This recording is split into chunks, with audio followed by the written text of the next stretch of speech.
I have the pleasure to present to you Dr. Martin Luther King, Jr.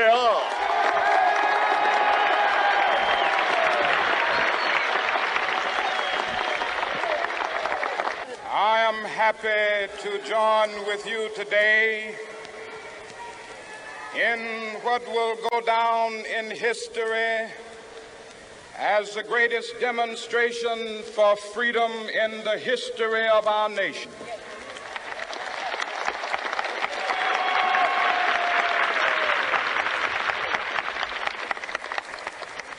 Five score years ago, a great American in whose symbolic shadow we stand today signed the Emancipation Proclamation. This momentous decree came as a great beacon light of hope to millions of Negro slaves who had been seared in the flames of withering injustice. It came as a joyous daybreak to end the long night of their captivity. But 100 years later, the Negro still is not free. 100 years later, the life of the Negro is still sadly crippled by the manacles of segregation and the chains of discrimination. 100 years later, the Negro lives on a lonely island of poverty in the midst of a vast ocean of material prosperity. 100 years later, the Negro is still languished in the corners of American society and finds himself in exile in his own land. And so we've come here today to dramatize a shameful condition. In a sense, we've come to our nation's capital to cash a check. When the architects of our republic wrote the magnificent words of the Constitution and the Declaration of Independence, they were signing a promissory note to which every American was to fall heir. This note was a promise that all men, yes, black men as well as white men, would be guaranteed the unalienable rights of life, liberty, and the pursuit of happiness. It is obvious today that America has defaulted on this promissory note insofar as her citizens of color are concerned. Instead of honoring this sacred obligation, America has given the Negro people a bad check, a check which has come back marked insufficient funds.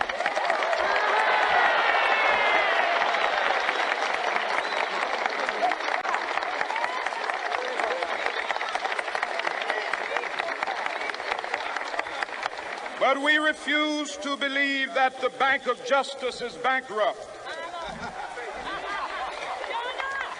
We refuse to believe that there are insufficient funds in the great vaults of opportunity of this nation. And so we've come to cash this check, a check that will give us upon demand the riches of freedom and the security of justice.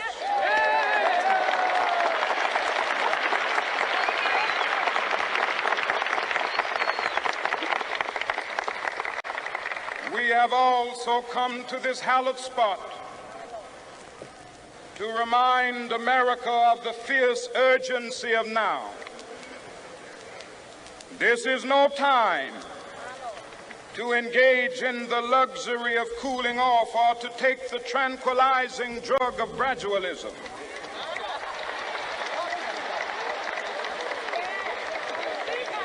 Now is the time to make real the promises of democracy. Now is the time to rise from the dark and desolate valley of segregation to the sunlit path of racial justice. Now is the time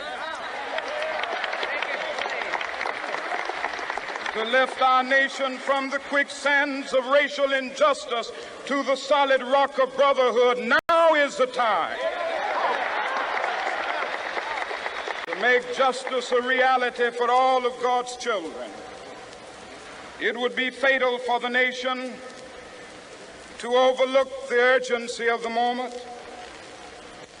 This sweltering summit of the Negro's legitimate discontent will not pass until that is an invigorating autumn of freedom and equality. 1963 is not an end, but a beginning. Those who hope that the Negro needed to blow off steam and will now be content will have a rude awakening if the nation returns to business as usual.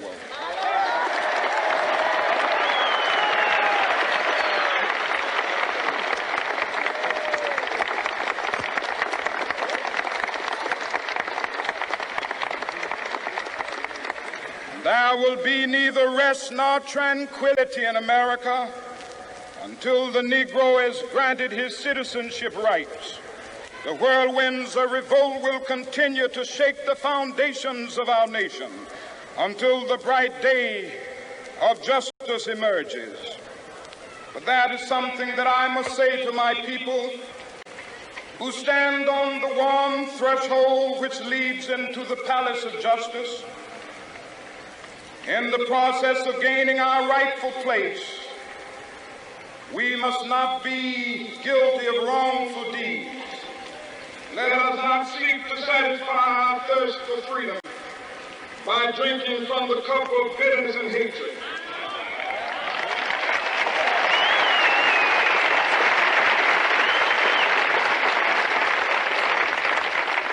We must forever conduct our struggle on the high plane of dignity and discipline. We must not allow our creative protest to degenerate into physical violence.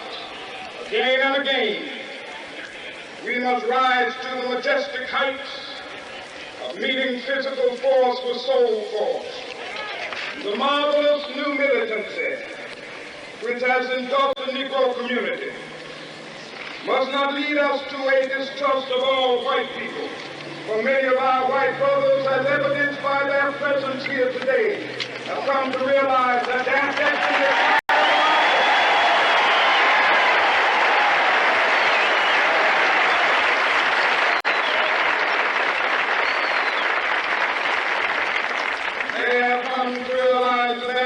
is inextricably bound to our freedom. We cannot walk alone.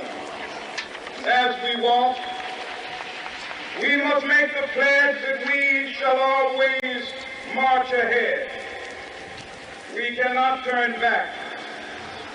There are those who are asking the devotees of civil rights, when will you be satisfied? We can never be satisfied as long as the Negro is the victim of the unspeakable horrors of police brutality.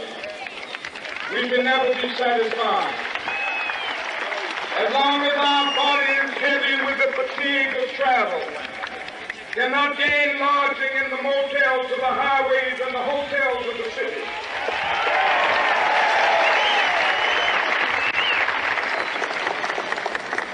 We cannot be satisfied as long as a Negro in Mississippi cannot vote and a Negro in New York believes he has nothing for which to vote.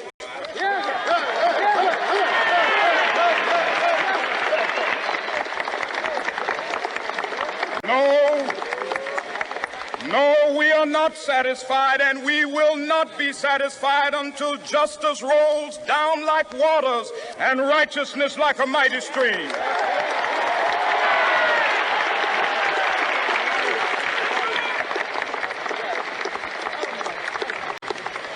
I am not unmindful that some of you have come here out of great trials and tribulations. Some of you have come fresh from narrow jail cells.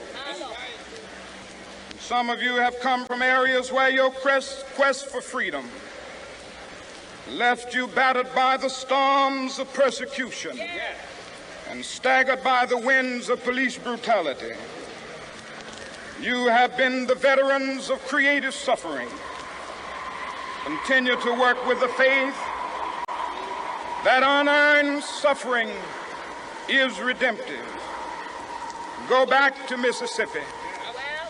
Go back to Alabama, go back to South Carolina, go back to Georgia, go back to Louisiana, go back to the slums and ghettos of our northern cities, knowing that somehow this situation can and will be changed.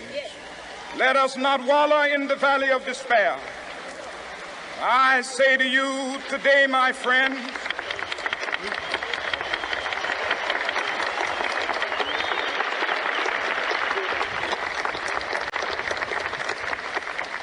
so even though we face the difficulties of today and tomorrow, I still have a dream.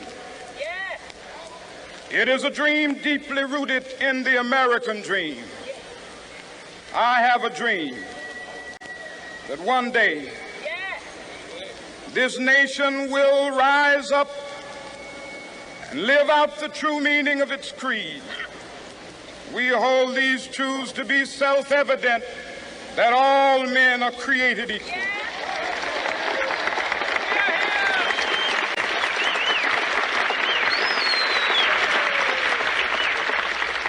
I have a dream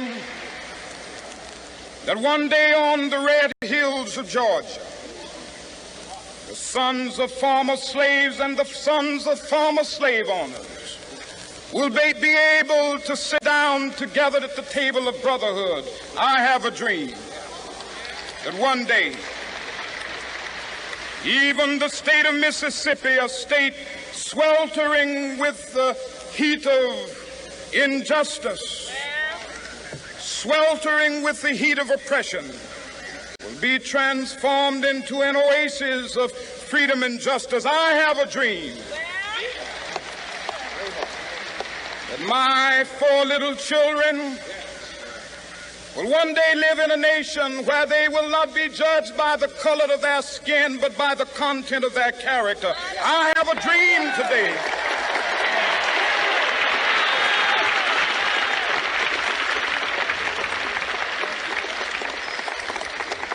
I have a dream that one day down in Alabama, with its vicious racists, with its governor having his lips dripping with the words of interposition and nullification, one day right there in Alabama, little black boys and black girls will be able to join hands with little white boys and white girls as sisters and brothers. I have a dream today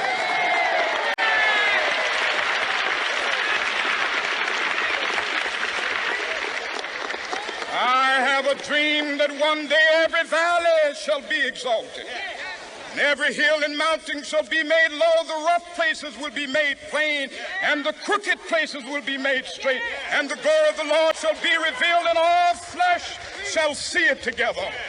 This is our hope. This is a faith that I go back to the South with.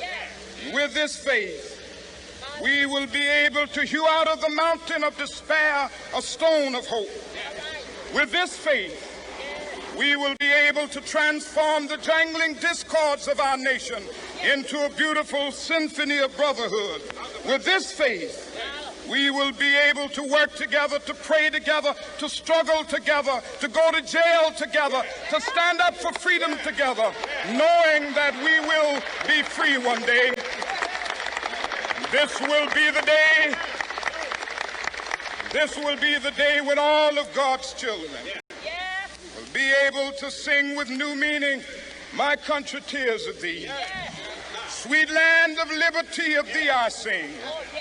Land where my fathers died, land of the pilgrim's pride.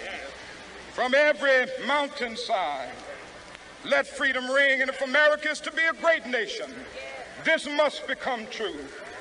So let freedom ring From the prodigious hilltops of New Hampshire, let freedom ring.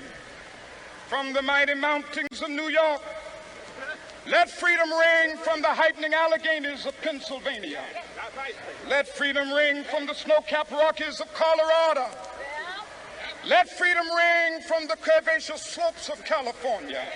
But not only that, let freedom ring from Stone Mountain of Georgia. Let freedom ring from Lookout Mountain of Tennessee. Let freedom ring from every hill and molehill of Mississippi, from every mountainside. Let freedom ring, and when this happens, when we allow freedom ring, when we let it ring from every village and every hamlet, from every state and every city, we will be able to speed up that day when all of God's children, black men and white men, Jews and Gentiles, Protestants and Catholics, will be able to join hands and sing in the words of the old Negro spiritual, free at last, free at last. Thank God Almighty, we are free at last.